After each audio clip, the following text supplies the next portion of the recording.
The holiday season could also be called the spending season, right? Americans are shelling out hundreds of thousands of dollars to celebrate with loved ones.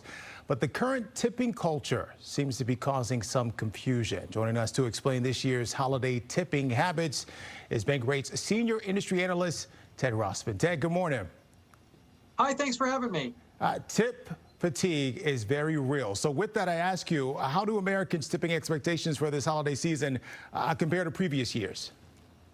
Tipping is actually rebounding this year, which I think is interesting, at least for the year-end occupations we asked about. So this would be tipping your housekeeper if you have one, or the mail carrier, the trash and recycling collectors, people like that.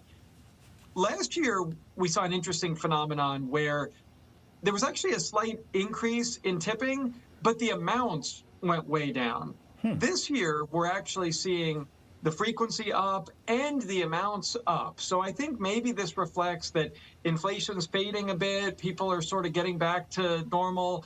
Also realizing that these individuals may be under some cost pressure. So it seems like more people are going to be tipping more amounts this holiday season. I'd imagine there's a generational difference as well. How do these tipping habits differ for younger and older Americans?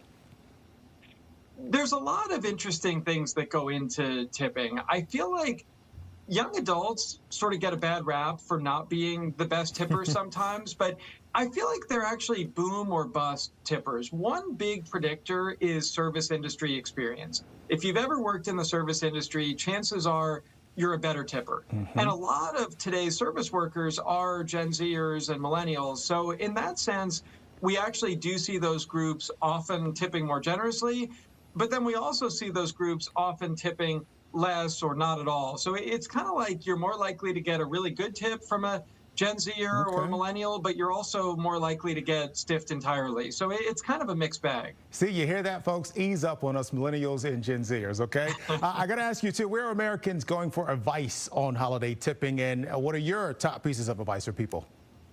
About a third of Americans are seeking holiday tipping advice. The most common resource is asking friends and family and neighbors. There are also some people that go to social media or Google for advice.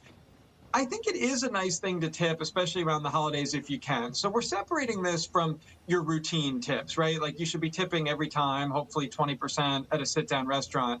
This is more of the one-off. You know, you have a regular housekeeper, maybe at the end of the year, you double that last payment. So essentially you're giving a tip equivalent to the cost of one service. That's often a nice thing to do for, let's say, a housekeeper or regular babysitter or even your hairstylist. I mean, hopefully you tip them throughout the year, but maybe at the end of the year, you double the cost of that service and give a nice holiday tip.